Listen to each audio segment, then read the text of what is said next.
અત્યારે આપણે બધાએ જન્મ પછી શ્વાસ ક્યાંથી લીધો તો કે નાકેથી શરૂ કર્યો અને આ ક્યાં સુધી ચાલશે કે નાકેથી આ શ્વાસ છેલ્લે આપણા શરીરમાંથી નીકળી જશે। ચાર દ્વારે નીકળે એમ પરમગુરુ લખે છે વિશ્વબ્રહ્મમાં કે ચાર દ્વારે અને ચાર અવસ્થામાં નીકળે। તો કયા ચાર દ્વાર બતાવ્યા? એક એની દેખાડ્યું શ્વાસ બહાર નીકળે, પ્રાણ વયો જાય, એનું એક મુખદ્વાર, તો પ્રાણ મોઢામાંથી નીકળે તો ફીણ નીકળી જાય। બ્રહ્મરંધમાંથી નીકળે તો કોઈ યોગી જાણીએ કે તપસ્વી જાણીએ કે કોઈ ભક્ત જાણીએ કે પછી આંખમાંથી નીકળે તો ઉત્તમ પ્રાણ નીકળો કહેવાય। આંખમાંથી લોહીનું ટસ્યું પણ આવે અને ક્યારેક આંસુ પણ નીકળી જાય, એમાંય જાગ્રત અવસ્થા હોય તો શ્રેષ્ઠ ગણાય। અને છેલ્લે અધોગતિથી નીકળે તો મળ દ્વારે નીકળે પ્રાણ। જ્યારે શ્વાસ આપણે પ્રાણ જાય મૃત્યુ પામી તો મળ દ્વારે નીકળે તો ત્યારે આપણે સહી બહાર સંદાસ થઈ જાય, મળ બહાર આવી જાય। આ ચાર દ્વારે પ્રાણ બહાર નીકળે, અંશને બહાર આવવા જવાનું છે નહીં, અંશ એનાથી મુક્ત છે, એ મુક્ત દ્વારનો અધિકારી છે। એટલે એના માટે નહીં કીધું, પ્રાણ માટે કીધું। જેવો જન્મ થાય એટલે રોવે। કેમ રોવે? કે નાકથી જે શ્વાસ લીધો એ અંદર ગયો એટલે તરત ભૂખ તરસ લગાડે। માના ઉદરમાં ભૂખ તરસ નહોતી લાગતી, 9 મહિના રહ્યા હે ને, તો તરત ભૂખ તરસ લાગી એટલે માને તરત પરમગુરુએ એવી વ્યવસ્થા કરી કે માને દૂધ આપી દીધું સ્તનમાં, અને એ બાળકને તરત સ્પયપાન કરાવે એટલે ભૂખ તરસ લગાડે એવો વિકારી પ્રાણ છે। અત્યારે નાકેથી લીધો એનો વિકાર ક્યાં સુધી રહે? કે જન્મથી લઈને મૃત્યુ સુધી છે એનો વિકાર રહે, ત્યાં સુધી આપણે ભૂખ તરસ લાગ્યા કરે, મૃત્યુ સુધી ભૂખ તરસ લગાડ્યા કરે, એનું નામ આ વિકારી પ્રાણ છે। અચરતબા આગળ એવી દ્રષ્ટિ હતી કે એવા પરમ ગુરુને ઓળખી લે। આ અચરતબાની દ્રષ્ટિએ જે જોવાના છે એનું નામ છે ઓમકાર। આપણી દ્રષ્ટિ કેવી છે? ચર્મ દ્રષ્ટિ। આના ઉપર એક દ્રષ્ટિ આવે એનું નામ છે દિવ્ય દ્રષ્ટિ, એના ઉપર એક દ્રષ્ટિ આવે એનું નામ છે જ્ઞાન દ્રષ્ટિ, અને એના ઉપર એક દ્રષ્ટિ આવે એનું નામ છે ચેતન દ્રષ્ટિ। ચાર દ્રષ્ટિ હોય આપણી। બ્રહ્માંડ સકલધર, બ્રહ્માંડ કેટલા છે? આવા ઈંડા પૃથ્વી છે ને એ તો એમાં નાનો એવો કણ છે, બ્રહ્માંડ કેટલા છે? चैनल को सब्सक्राइब करिए, बेल आइकन दबाइए, ये वीडियो ज्यादा से ज्यादा लोगों तक पहुंचाइए।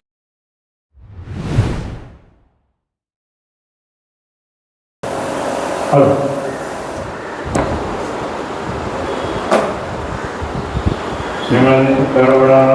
सागर भगवान की जय, सागर महाराज की जय, तपस्वी रघुराम महाराज की जय, सुखानंद जी महाराज की जय, सुराज जी महाराज की जय, दास जी महाराज की जय, जी महाराज की जय।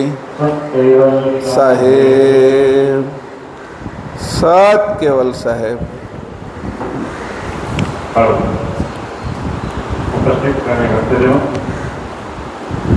આજના કૈવલ ધામના પ્રથમ દિવસ નિમિત્તે મંગલાચરણ આપણે એવું નક્કી કરેલું આવશે જે કોઈ ધર્મંદરો આવે છે તો આપણા સંપ્રદાયમાં અત્યારે યુટ્યુબ પર જેનું નામ વિશેષ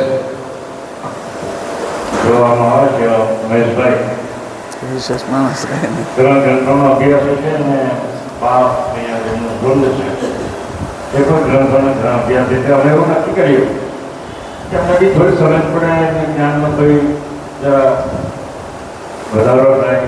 તો સંપ્રદાયમાં નાટક બધા કેવળ કોણ છે, પરમગુરુ કોણ છે તો જાણતા જ હોય છે, પણ નથી વિશેષ કંઈ જો જાણવાનું જે તમને જિજ્ઞાસા હોય તો મેં મહેશભાઈને આજે બોલાવ્યા છે તો એમને આપણે શાંતિથી સાંભળવાના છે। તો આપણે શરૂઆત કરીએ। सागर भगवान की जय। હા, હવે આપણે છે ને એ મંગલાચરણ છપૈયા છંદ જે રાગ છે એમાં ઓમ પ્રથમ પ્રણામ એને આપણે છે એ અત્યારે ગાશું બધા સાથે, બરાબર? અને 8 ચોપાઈ સુધી ગાશું, એનો અર્થ કરશું પછી આપણે કે આપણે આ રોજ મંગલાચરણ ગાઈ છીએ એનો અર્થ શું છે।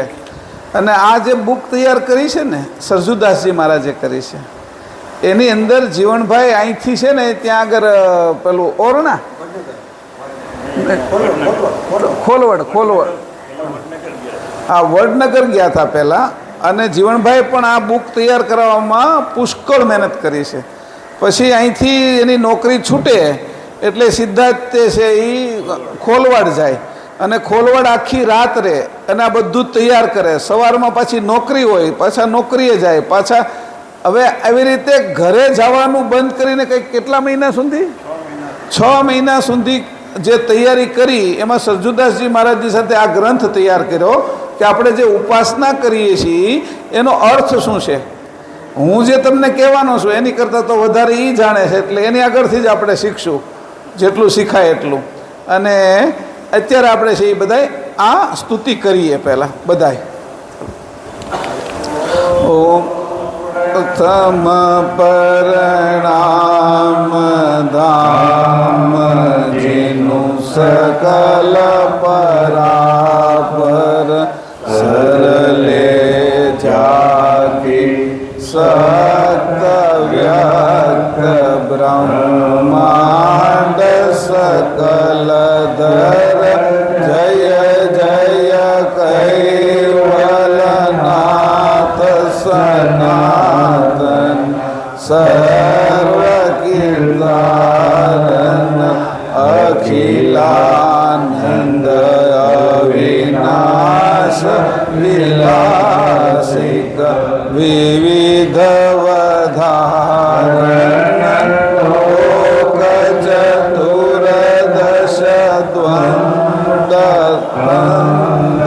ફનાકરણ સુધારણ વિવિધિ ભાત્ય વિગ્રંથ વ્રંદ વિદ અલગ ઉદાહરણ અગણિત ઇન્દ કટાક્ષ પાક્ષ વસુતમ પદ પરમ અલંગ સલંગ એક દાસ આસ ઓજાને નમરમ હંસ નિવાસન ધામ ધણી તુમ પુરુષ પુરાતન નમો નમો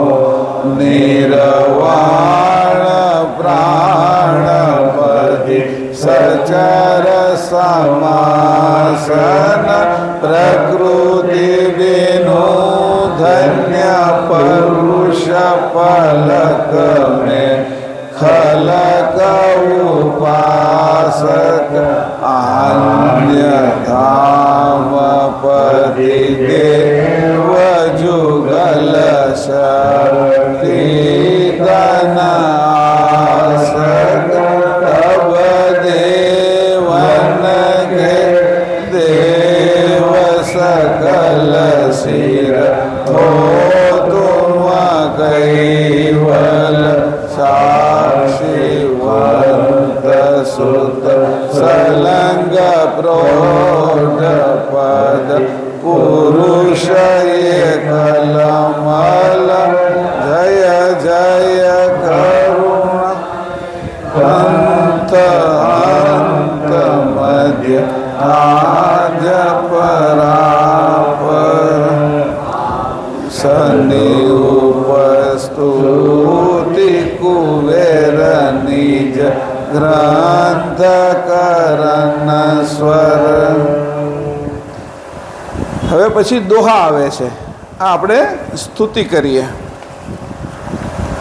જે મંગલાચરણની જે સ્તુતિ છે એને આપણે ગાય. 8 ચોપાઈ છે એની, અને 8 ચોપાઈમાં શરૂઆત કરીએ છીએ. તો એમાં ગુજરાતી હું વાંચી દેખાડું છું, પછી જે જીવણભાઈ અર્થ કરશે એ કરશું, પછી હું થોડી વાત કરીશ. એક ચોપાઈ એક લેતા જઈએ, જેટલી થાય એટલી. આપણે અગર 45 હવે અડધો કલાક છે. પરમ વિશેષ, પરમ શ્રેષ્ઠ, પરમ દયાળુ, મહાન સમર્થ ભગવાન કરુણાસાગર કહે છે કે જે શુદ્ધ ઓમકારની પાર મારું જે ચેતન ચિદરૂપ સોહંગ સ્વરૂપ આવેલું છે તેને સક્રિય ગતિવાળું કરનાર મારું મહદ સુજાણ જાણ સર્વજ્ઞ અંગ રહેલું છે. તેમાં અતિ આરત ભરીને પ્રથમ આજ સકર્તા સત્કેવલને નમસ્કાર કરું છું. તે સકર્તાપતિનું કૈવલધામ દ્રશ્ય અદૃશ્ય સર્વ રચનાથી તેમજ રચનાના કારણરૂપ પરાપાર એટલે પરબ્રહ્મથી પણ પર હોય ન્યારું રહેલું છે. તે નિજ કર્તાની અલૌકિક અવ્યક્ત સરળ ચેતન શક્તિથી અનેક વ્યક્ત બ્રહ્માંડો કોઈ પણ પ્રકારના શ્રમ વિના ધારણ કરી રાખ્યા છે. એવા હે સકર્તાપતિ આપને હું નમસ્કાર કરું છું. કેવું કઈ હે તો આપું હું કહું.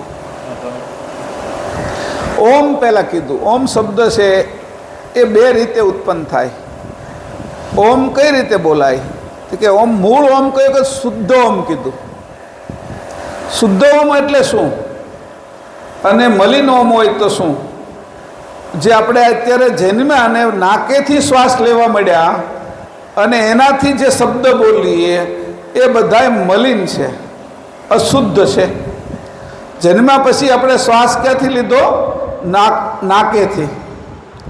અને જન્મ્યા પહેલાં શ્વાસ ક્યાંથી લીધો? નાભીએથી લીધો ને બધાએ. માની નાળ સાથે નાભી જોડાય, આપણી નાભી અને માની નાભી એ જોડાયેલી હતી અને એ નાળથી આપણે શ્વાસ લેતા હતા. કારણ કે ત્યાં તો અંદર પાણી છે. પાણીની અંદર જે આપણે બાળક થઈને રહેતા હોય અને એ નાકથી શ્વાસ લઈએ તો બધું પાણી નાકમાં ગળી જાય, પેટમાં ગળી જાય. તો એ શ્વાસ આપણે માના ઉદરમાંથી જે લીધો એ શ્વાસ બહારનો લીધો, અંદરનો નહીં. જો અંદરનો શ્વાસ લઈએ તો એ શ્વાસ મલિન હોય, એ અશુદ્ધ શ્વાસ હોય. અને એનો જે સ્વર નીકળે, એનો જે અવાજ નીકળે એ મલિન થાય જો નાકેથી લઈએ તો. અત્યારે આપણે બધાએ જન્મ પછી શ્વાસ ક્યાંથી લીધો તો કે નાકેથી શરૂ કર્યો. અને આ ક્યાં સુધી ચાલશે કે નાકેથી આ શ્વાસ છેલ્લે આપણા શરીરમાંથી નીકળી જશે. 4 દ્વારે નીકળે એમ પરમગુરુ લખે છે વિશ્વબ્રહ્મમાં કે 4 દ્વારે અને 4 અવસ્થામાં નીકળે. તો કયા 4 દ્વાર બતાવ્યા? એક એની દેખાડ્યું શ્વાસ બહાર નીકળે, પ્રાણ વયો જાય એનું એક મુખદ્વાર. તો પ્રાણ મોઢામાંથી નીકળે તો ફીણ નીકળી જાય.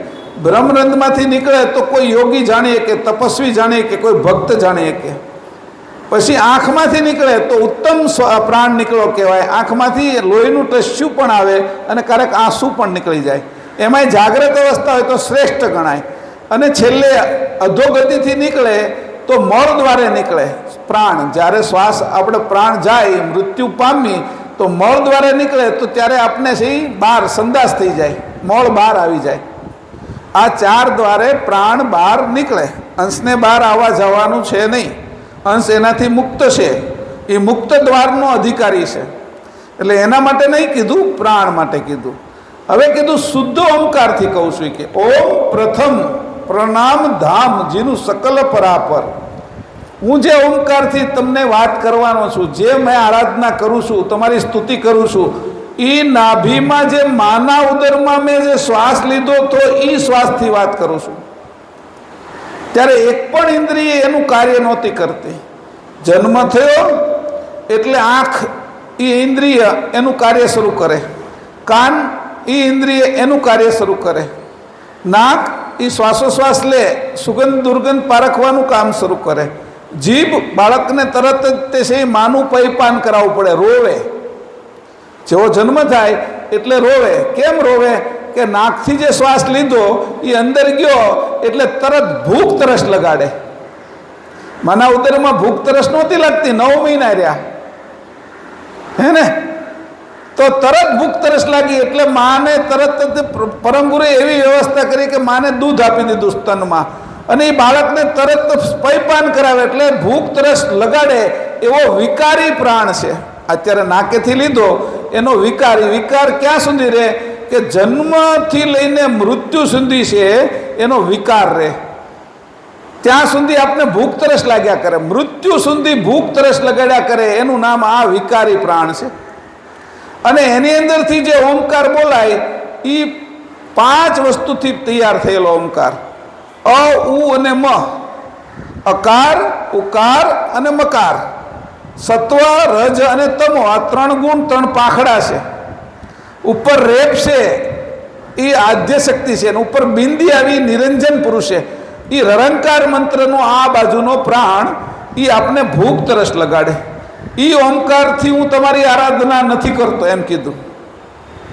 શુદ્ધ ઓમકાર જે માની નાભીમાં મેં શ્વાસ લીધો હતો, એ શ્વાસ જે ઘસાતો હતો, એ ઘસાયેલા શ્વાસનો એક અવાજ આવે, અને એ અવાજ છે એ કયો હતો તો કે ઓમકાર.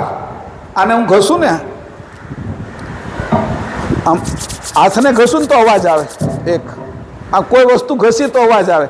એમ જે શ્વાસ આપણે લઈએ, નાભીમાંથી લઈએ એટલે તરત એ ઘસાવાનો એક અવાજ આવે, અને એ અવાજ અતિ સૂક્ષ્મ હોય, એને અશ્રાવ્ય ધ્વનિ કહેવાય. અને એ જે શ્વાસ છે એને કહેવાય ઓમકાર, એને શુદ્ધ ઓમકાર કહેવાય. ત્યારે ભૂખ તરસ ન લાગે. સમજાણું? રોશન સમીરા એને કહેવાય, રોશન સમીરા. રોશન એટલે પ્રકાશ, સમીરા એટલે પવન. એ બે ભેગું થયું, એમ નાભીથી હું લેતો હતો, અને એ નાભીનો પ્રાણ છે એ ત્યાં સુધી પહોંચે ઓમકાર નાદ.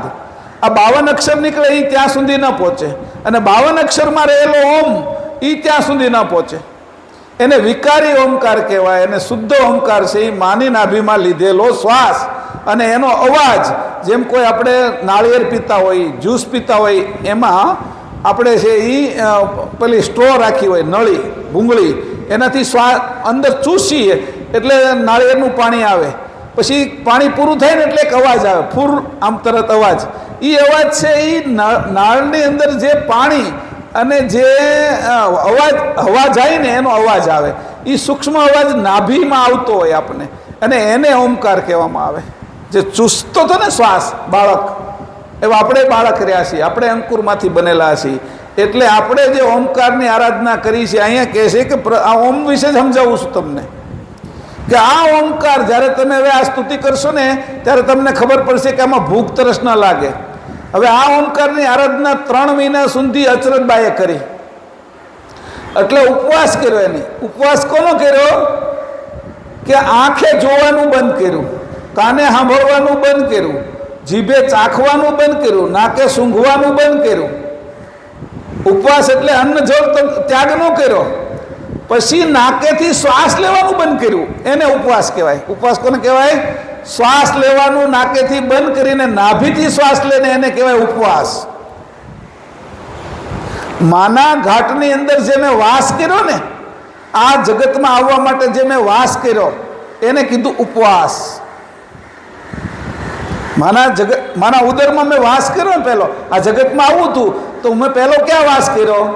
મેં મારો નિવાસ પહેલો ક્યાં બનાવ્યો? તો કે માના ઉદરમાં. અને એમાં હું જે હતો, જે વાસ કરતો હતો, એમાં રહેતો હતો, એ ઘર બનાવીને રહેતો હતો, એમ જ્યારે રહેવામાં આવે ત્યારે ઉપવાસ કહેવાય. એવો અચરતબાઈએ 3 મહિના સુધી કર્યો. 3 મહિના આવી રીતે અચરતબાઈએ ઉપવાસ કર્યો, પ્રાણને છોડી દીધો. અને એ રીતે ઉપવાસ કર્યો એટલે 3 મહિના પછી છે એ પરમ ગુરુએ એને ચીની લીધા કે આ પ્રાણથી મારી ઉપાસના કરે છે આ બાઈ કે. અને એ દરવાજો બંધ હતો ને એમાં પ્રકાશ રૂપે પ્રગટ થયા અને અમૃત વચન બોલ્યા કે માંગ માંગ, તારા મનમાં જે ઈચ્છા હોય હું તને આપું. એવું પરમ ગુરુ. દરવાજો તો બંધ હતો, હાકલ મારેલી હતી, અચરતબા તો રૂમમાં હતા. અને આવો ઉપવાસ જ્યારે કર્યો, એ ઉપવાસ એટલે નાભીથી શ્વાસ લેવાની શરૂઆત કરી, નાકનો શ્વાસ બંધ કર્યો, એટલે 10 ઇન્દ્રિયોનો કામ છોડી દીધા. 10 ઇન્દ્રિયો આ નાકથી જ્યારે શ્વાસ લે છે તો 10 ઇન્દ્રિયોનો ખોરાક લે. આંખ કયો ખોરાક છે? આંખનો જોવું. કાનનો ખોરાક છે સાંભળવું. નાકનો ખોરાક છે સૂંઘવું. જીભનો ખોરાક છે સ્વાદ લેવો. ત્વચાનો ખોરાક છે ઠંડી ગરમી પારખવી. હાથનો ખોરાક છે ગ્રહણ કરવું. પગનો ખોરાક છે ગમન કરવું. લિંગનો ખોરાક છે વિષય ઉત્પન્ન થાય, એનો ખોરાક વિષય. ગુદાનો ખોરાક છે મળ વિસર્જન થાય. અને મુખનો જે ખોરાક છે એ વાણી છે. આ રીતે 10 ખોરાક હતા. એ નાકેથી શ્વાસ લઈ તો શરૂ રહે અને નાકેથી શ્વાસ લેવાનું બંધ કરો એટલે 10 ઇન્દ્રિયનો ખોરાક બંધ થઈ જાય, શરીરનો ખોરાક નહીં ખાલી. આવી રીતે જે ઓમકારની વાત શરૂઆત કરી કે આવો હું પહેલો ઓમકાર જે અચરતભાઈએ 3 મહિના ઉપવાસ કર્યો હતો, એ ઉપવાસથી પરમગુરુ એના રૂમમાં પ્રગટ થયા.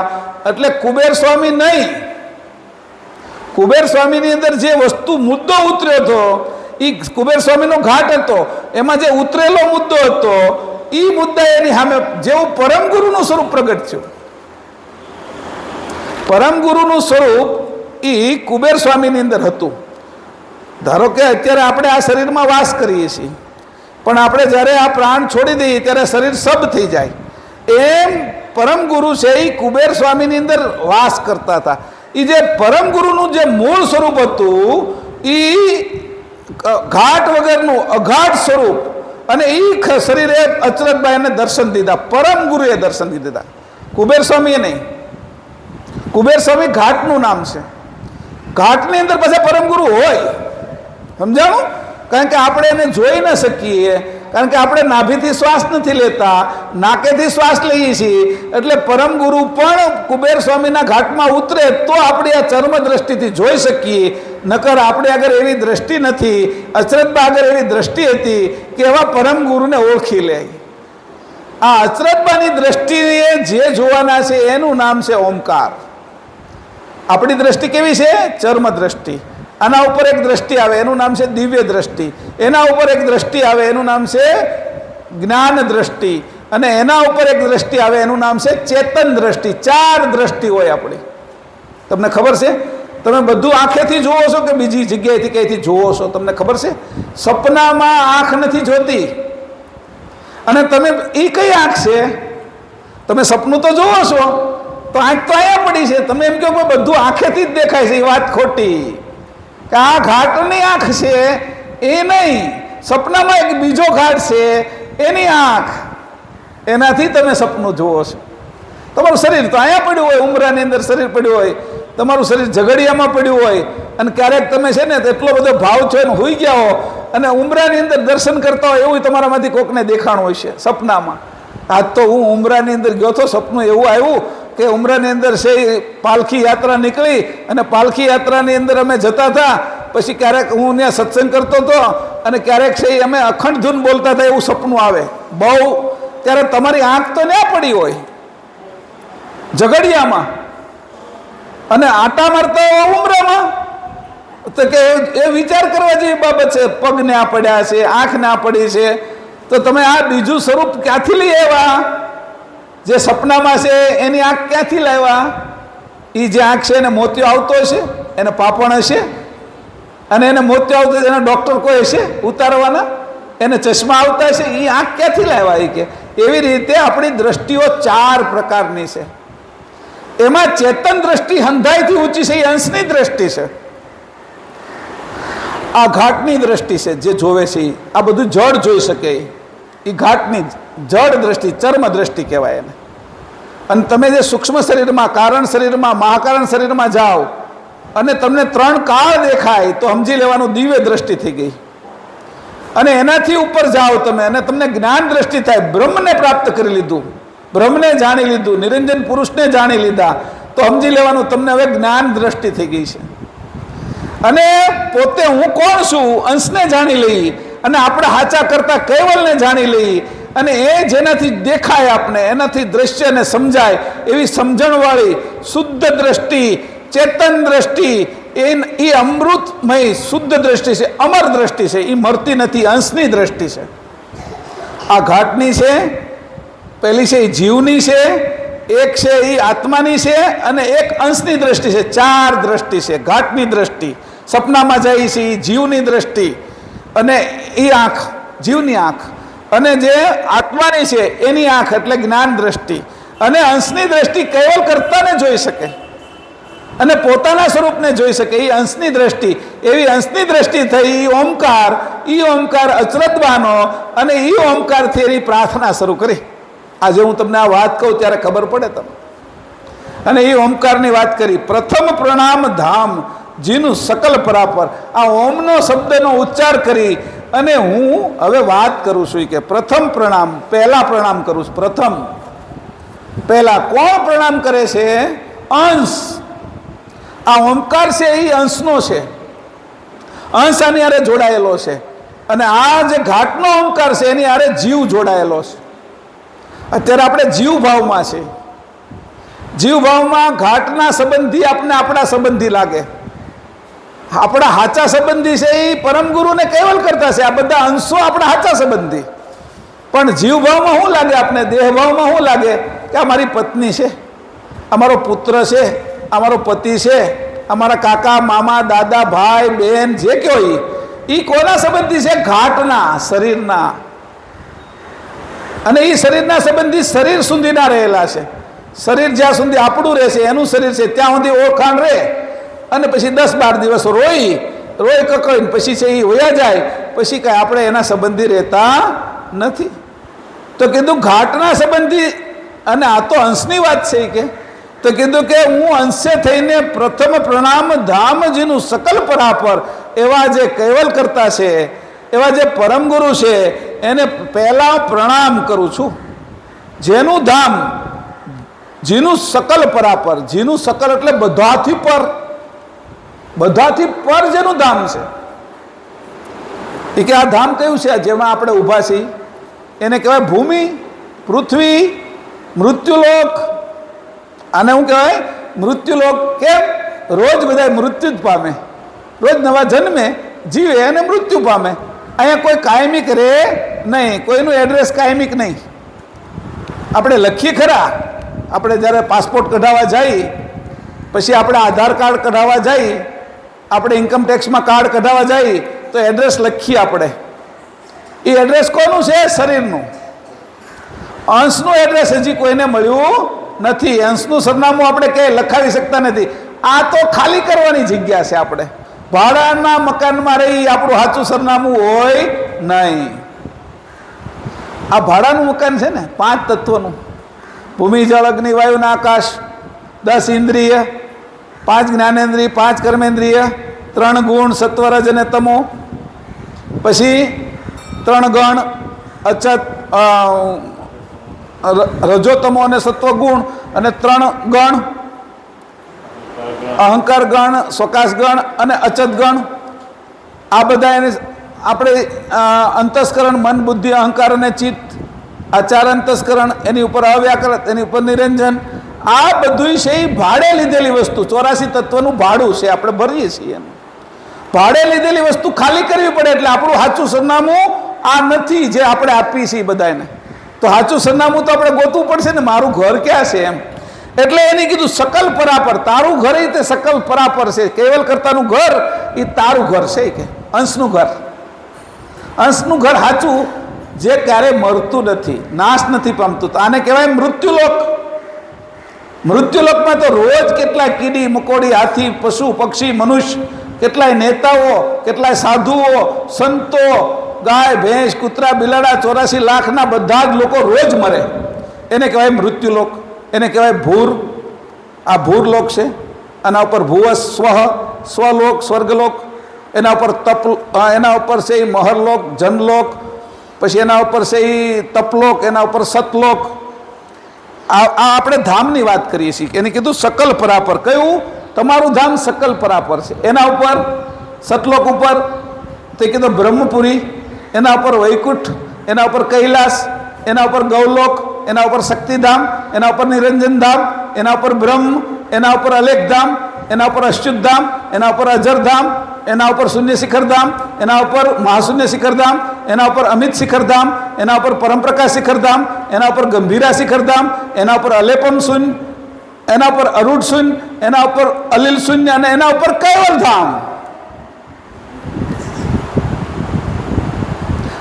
તો એવા જે કૈવલ ધામમાં રહેશે, બધાથી પર રહેશે, એને હું પ્રણામ કરું છું એમ કીધું શુદ્ધ ઓમકારથી. પછી નીચે આવ્યા. આ બેઠા ઈ તલ, એના વિશે તલ, અતલ, સુતલ, તલાતલ, રસાતલ, મહાતલ અને પાતાળ, 7 ધામ નીચે આવ્યા. આ બધાય ધામમાં કિન્નર લોક, ગંધર્વ લોક, સૂર્યલોક, ચંદ્રલોક, શુક્રલોક, તારામંડળ એ બધાને બાદ કરી નાખ્યું. સકલ પરાપર, બધાથી પર જે તમારું ધામ છે એને હું પ્રણામ કરું છું. આમાં ગજબની વાત કરી પરમ ગુરુએ. એક ચોપાઈ આજે આપણે આ જે મંગલાચરણ બોલી છીએ એની એક લીટીની અંદર તો આ બધું ભરી દીધું પરમ ગુરુએ. એની સમજ ભરી દીધી. સમજ સાથે આપણે ગાવાની છે. હવે મંગલાચરણ ગાઓ ને ત્યારે તમને ખબર પડી જઈ. ઓમ પ્રથમ પરણામ ધામજીનું સકલ પરાપર.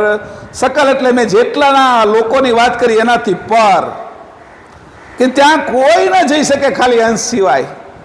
ત્યાં બ્રહ્મા જાય તો બ્રહ્મા ના જઈ શકે, વિષ્ણુ જાય તો વિષ્ણુ નો જઈ શકે, શંકર જાય તો શંકર નો જઈ, આ બધાના અંશ જઈ શકે, પણ એનું પદવી ના જઈ શકે. આ બધી પદવી ના જઈ શકે, આદ્ય શક્તિ ના જઈ શકે, નિરંજન પુરુષ આ બાજુના ના જઈ શકે, સંકાદિક મુનિઓ નહીં જઈ શકે, નારદજી નહીં જઈ શકે, દત્તાત્રેય ના જઈ શકે,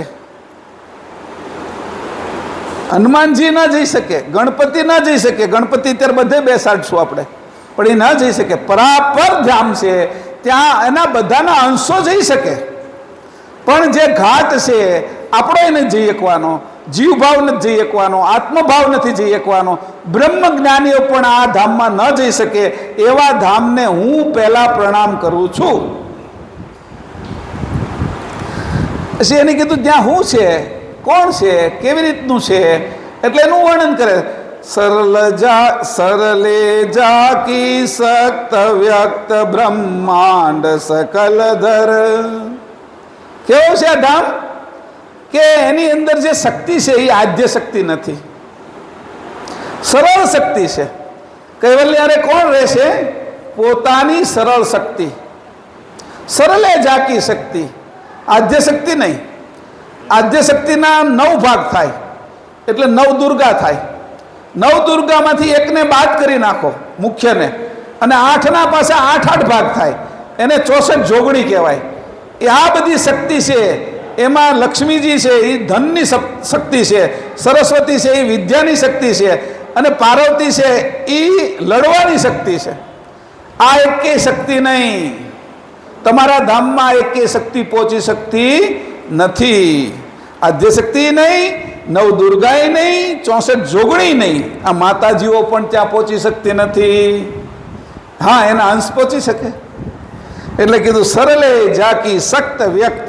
આ તમારી શક્તિ કેવી છે કે કોઈને ન દેખાય, અવ્યક્તથી પણ પર, વ્યક્ત અવ્યક્ત એનાથી પણ પર, રૂપ અરૂપ એનાથી પણ પર, સ્વરૂપ રૂપે આ સરળ શક્તિ રહેલી છે. કે આ સરળ શક્તિ કેવી છે કે બ્રહ્માંડ સકલધર. બ્રહ્માંડ કેટલા છે? આવા ઈંડા પૃથ્વી છે ને એ તો એમાં નાનો એવો કણ છે. બ્રહ્માંડ કેટલા છે? એ કે સકલ અનંત બ્રહ્માંડ છે. બ્રહ્માંડનો પાર નથી. આપણે પૃથ્વી ઉપર બેઠા છીએ ને, તો એ પૃથ્વી છે એ પાછી સૂર્યને ફરે, આ પૃથ્વીને ચંદ્ર ફરે, પછી 9 ગ્રહ છે એ પાછા આ સૂર્યને ફરે, આ સૂર્ય અભિજીતને ફરે. આવા સૂર્યમંડળો. અભિજીત છે એ ધ્રુવને ફરે, ધ્રુવ આપણી આકાશગંગાના કેન્દ્રને ફરે, અને આપણી આકાશગંગા છે એ પછી લોકલ ગ્રુપને ફરે. લોકલ આકાશગંગાઓ છે 52-53, એની આજુબાજુ ફરે. અને આ એક ગ્રુપ છે, એવા ગ્રુપો છે એ આખા બ્રહ્માંડનો કેન્દ્ર છે, એની નાભીની આજુબાજુ ફરે. એક બ્રહ્માંડ, એને એક બ્રહ્માંડ કહેવાય, એક પરપોટાની અંદર. એટલે આપણું જે આકાશગંગા છે ને એની અંદર 200 અબજ તારા છે. કેટલા? આપણો સૂર્ય છે ને એવા 200 અબજ તારા. એની આજુબાજુ ગ્રહો ફરે, એની ગ્રહોની આજુબાજુ ઉપગ્રહો ફરે. એના જેમાં સૂર્ય છે એની આજુબાજુ 9 ગ્રહ ફરે, અને પૃથ્વી છે એની આજુબાજુ ચંદ્ર ફરે. પૃથ્વીને એક ચંદ્ર છે ઉપગ્રહ. એવી રીતે શનિને 28 છે, ગુરુને 32 ચંદ્રો છે. સમજાણું? આ બધા ચંદ્રો પૃથ્વી કરતાં મોટા એના ચંદ્રો છે, એ એને ફરે. એવી રીતે આ બધું જ જ્યાં પૂરું થઈ જાય અને બધાનો એન્ડ આવી જાય એને કહેવાય બ્રહ્માંડ. એક બ્રહ્માંડની અંદર પાછી 200 અબજ તો આવી આકાશગંગાના લુચ્છા છે, લુંજા છે. હવે તમને સમજાવું તો તમને ખબર પડે. કોઈ કીડી હોય એ વિચાર કરે કે હું તો કવડી મોટી, અને એ કીડીઓ હોય એ પછી એક પાંદડા ઉપર રહેતી હોય, એ પાંદડાના લુચ્છાઓનો પાર ન હોય, એવા પાંદડાઓ એક ડાળીમાં કેટલાય હોય, અને એવી ડાળી છે એ એક મોટી ડાળીમાં કેટલી લાગેલી હોય, અને આવી ડાળીઓ થડમાં લાગેલી હોય. આવા થડ એ એક વૃક્ષ કહેવાય. એ એક વૃક્ષ છે, એવું જંગલની અંદર અનેક વૃક્ષો હોય. તો ઓલી કીડીને કવડું લાગે કે ઓહો મારું બ્રહ્માંડ તો કવડું મોટું. કીડીની દ્રષ્ટિએ આપણે જોઈ તો હતી કે આવા અનંત બ્રહ્માંડને ધારણ કરનારી સરળ શક્તિ છે તમારી. આ સરળ શક્તિને આજ સુધી કોઈ જાણી શક્યું નથી. તમે અમને જણાવો તો સરળ શક્તિને જાણી શકીએ. આદ્ય શક્તિની બધા ઉપાસના કરે છે, નવ દુર્ગાની બધા ઉપાસના કરે છે, નોરતા કરે છે, ચૈત્ર મહિનાના નોરતા કરે 9 દિવસ, અને આસો મહિનાના નોરતા કરે, નવરાત્રિ હવે આવશે. એમાં જે શક્તિની ઉપાસના કરે એ શક્તિ ક્યાંની છે? આ બ્રહ્માંડની. બ્રહ્માંડની અંદર ઉત્પન્ન થયેલી ઉર્જા એને શક્તિ કહેવાય, એને આદ્ય શક્તિ કહેવાય. પછી એમાંથી નાની નાની થતી જાય એ નવ દુર્ગા થાય, એનાથી નાની થતી જાય એ છે એ 64 જોગણી થાય. મૂળ પાવર ક્યાંથી આવે છે? નર્મદામાંથી. નર્મદાની અંદર જે પાવર ઉત્પન્ન કરે છે પાવર સ્ટેશન, ત્યાં બધો જ પાવર છે. પછી અહીંયા સુરતમાં પાવર આવે એ પહેલાં છે એ અહીંયા જે વીજળી મથક હોય, આપણે પાવર હાઉસ કહીએ એને, ત્યાં જાય. ત્યાંથી પછી એ બધે વેચાય. દરેક સોસાયટીની બહાર છે એ સબસ્ટેશન મૂકેલા હોય. એ સબસ્ટેશનથી પાછું આપણા ઘરમાં દોરો એનો વાયર આવે, અને વાયર આવે એ પાછો આપણો બહાર જે મીટર મૂક્યું હોય એમાં આવે. મીટરમાંથી પછી આપણા લેમ્પમાં, ફ્રીજમાં, ટીવીમાં, એસીમાં પાવર આવે. એવી રીતે આપને તો થોડો અમથો જ પાવર મળે છે. જે મૂળ પાવર છે એ આદ્ય શક્તિનો છે. આ બ્રહ્માંડમાં એ આદ્ય શક્તિની વાત હું તને કરતો નથી એમ કીધું અહીંયા. હું તો સરળ શક્તિની વાત કરું છું. એટલે જે નર્મદાની અંદર વીજળી ઉત્પન્ન થાય છે એને આદ્ય શક્તિ કહેવાય, ત્યાં ઉત્પન્ન થાય, પણ હું એની વાત કરતો નથી. જે પાણીમાં ગતિ ભરી છે અને પાણી ગતિથી જાય છે અને ટર્બાઇન ફેરવે છે, એનાથી જે વીજળી ઉત્પન્ન થાય છે એ જે બહાર રહી એને સરળ શક્તિ ગણાય આપણે. કે જે હજી નર્મદાના જે વીજળી ઉત્પન્ન કરે છે એમાં આવી નથી. જ્યાંથી વીજળી ઉત્પન્ન થાય છે એનું જે મૂળ કારણ છે કે આ બધી આદ્ય શક્તિ એના એક બિંદુમાંથી ઉત્પન્ન થાય, એનું નામ સરળ શક્તિ. અનંત બ્રહ્માંડો ધારણ કરેલા છે આ સરળ શક્તિએ. એક બે નહીં, આવી પૃથ્વી એક નહીં, સૂર્યમંડળ એક નહીં, આકાશગંગા એક નહીં, બ્રહ્માંડ એક નહીં, અનંત બ્રહ્માંડો જેની પોતાની તાકાતથી ધારણ કર્યા છે, અને એ સરળ શક્તિ છે. એ ક્યારે અભિમાન નથી કરતી. કેમ કે એ ભક્ત છે. કોની ભક્ત છે? પરમ ગુરુની, કૈવલ કરતાની. એ ભક્ત હોય અભિમાન ન કરે. અને આપણે તો કાલકામાં તો થાય તો જીભ બહાર કાઢી નાખે, મારી જ નાખવું એ કે. એટલે એ સંહાર કરવો હશે દરેકે કોનો? તો કે રાક્ષસોનો. ત્યારે અભિમાન ધારણ કરવું પડે. આ જે સરળ શક્તિ પરમ ગુરુ હારે રહે છે એને કોઈ અભિમાન હોય નહીં. એવી સરળ શક્તિ બ્રહ્માંડ સકલધર, એક નહીં અનંત બ્રહ્માંડો ધારણ કર્યા છે. એવા જે કર્તા છે એની સરળ શક્તિ આવી છે. તો એ કર્તાને હું પ્રણામ કરું છું, એવા સકર્તાને હું પ્રણામ કરું છું. હવે ખાલી ચોપાઈ બોલું છું, અને પછી આપણે અર્થ તો પછી આ એક ચોપાઈનો અર્થ કર્યો છે, તમને ઘણી ખબર પડી ગઈ છે કે આમાં કેટલું ભર્યું છે પરમ ગુરુનું જ્ઞાન. જય જય કૈવલનાથ સનાતન સર્વ કરતારન. રાગ મારો કદાચ ફરી જશે, પણ હું છતાંય આ કહું છું.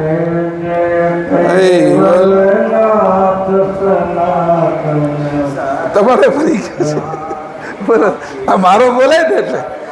પ્રથમ પ્રણામ ધામ જીનું સકલ પરાપર, સત્ય વ્યક્ત બ્રહ્માંડ સકલ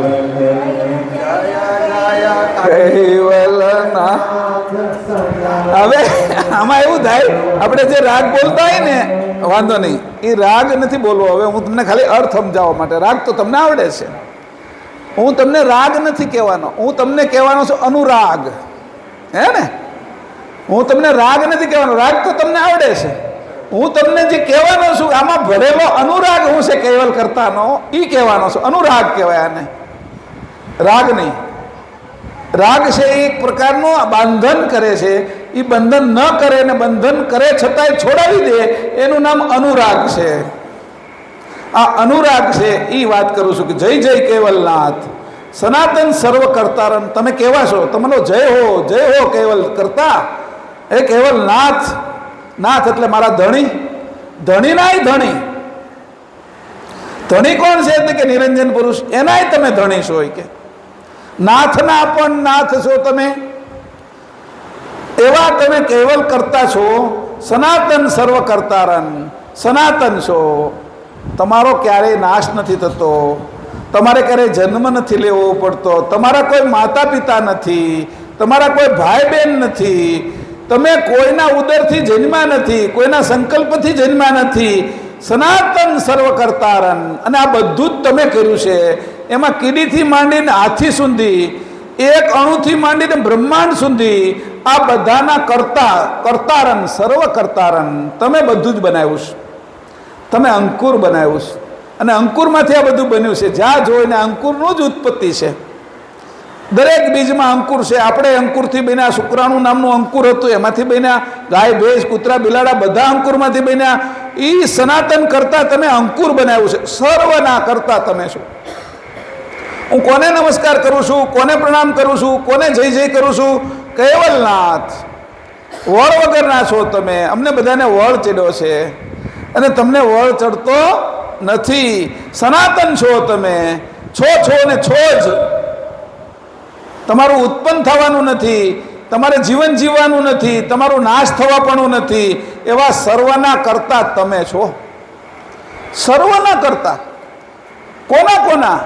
તો કે મારી અંદર જે બેક્ટેરિયા જીવે ને, કૃમિ જીવે ને, ટોલા જીવે ને, એને તમે કરતા છો. મારાય તમે કરતા છો, કીડીનાય કરતા તમે છો. કીડીનું હૃદય તમે બનાવ્યું છે. કીડી નાક ન હોય તો એને કેમ ખબર પડે લાડુ અહીંયા પડ્યો છે? લાડવાનો ગોર પડ્યો હોય, ગળ્યું પડ્યું હોય ને કીડી દોડીને આવે.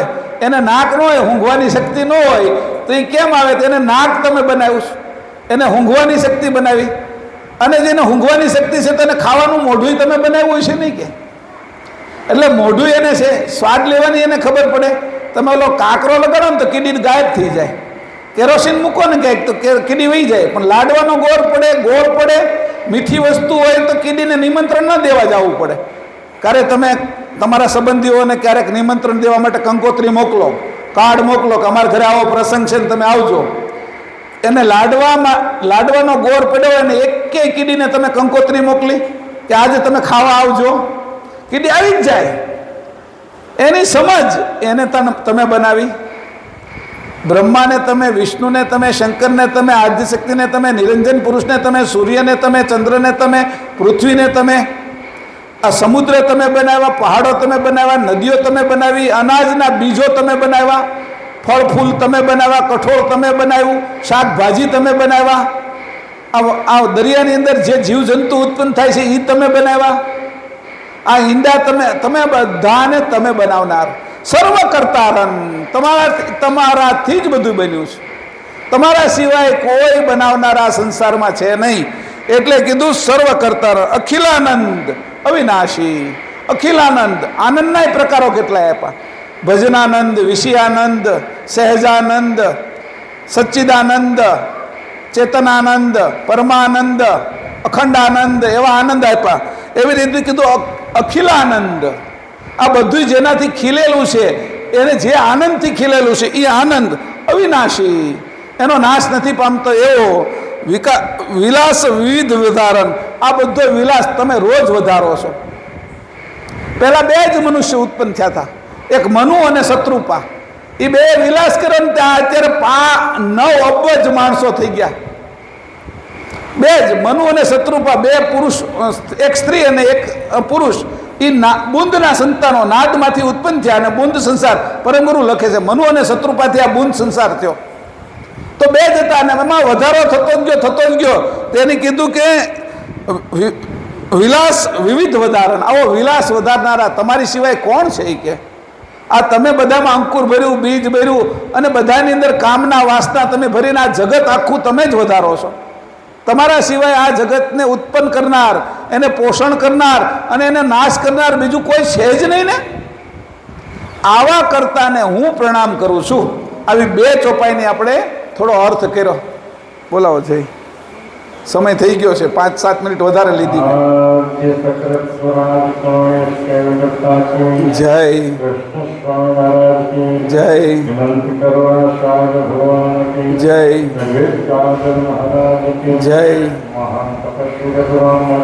જય જય જય જય જય જય જય જય જય જય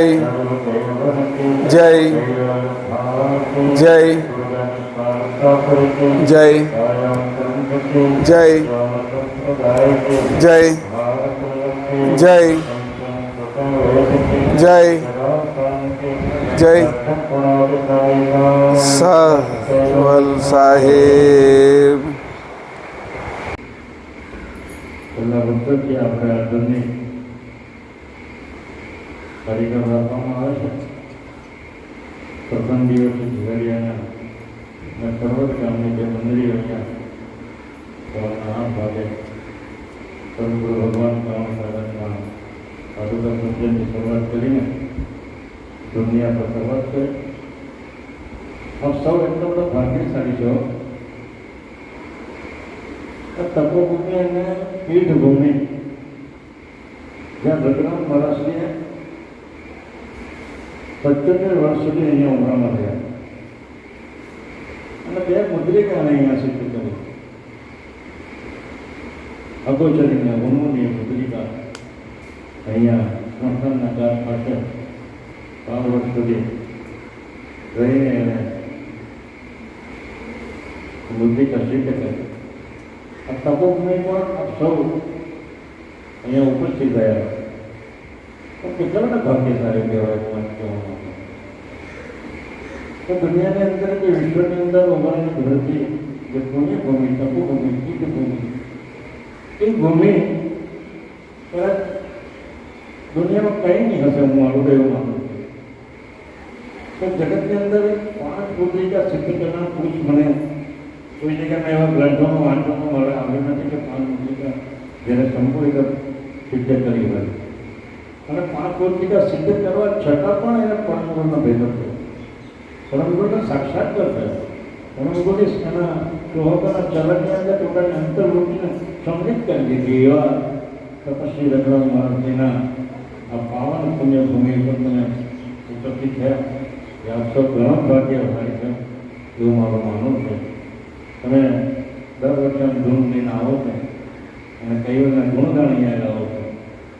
એ ગુણગાન ગાતા ગાતા તમારા અંદરની અંદર પરમગુરુ ભગવાન ભગવાન પ્રકારની જે પ્રેમ જે જાગૃત થાય છે, એની જે ઉર્જા છે, તપસ્વી રઘુરામ મહારાજની જે ઉર્જા છે, એ ઉર્જાને તમે ફલિત કરવાના માટે અહીંયા ઉપસ્થિત થાવ છો. અને એ જે ઉર્જા તમે લઈને જાઓ છો તો આખા વર્ષ સુધી તમારા અંતરની અંદર સ્ફુરિત થાય એવી મારી વિનંતી છે. અને અંતમાં આપ સૌ આપણે વચ્ચે પણ આ તપોભૂમિ પણ ફરી પધારજો અને પાલખીને દિવસે પણ પાલખી જે છે નીકળે છે એનું જે વાતાવરણ જે છે એ વાતાવરણ કદાચ સ્વર્ગમાંથી લોકો પણ એની પ્રશંસા કરે એવું વાતાવરણ તે દિવસે હોય છે. તો પાલખીના દિવસે પણ ઉપસ્થિત રહેવો એવું મારી આપણને વિનંતી છે, પ્રાર્થના છે. સંતોષ થાય કેવા કરુણા મહાન ભક્તિ રઘુરામ મહારાજ પરમ ભગવાનજી મહારાજ સત્ય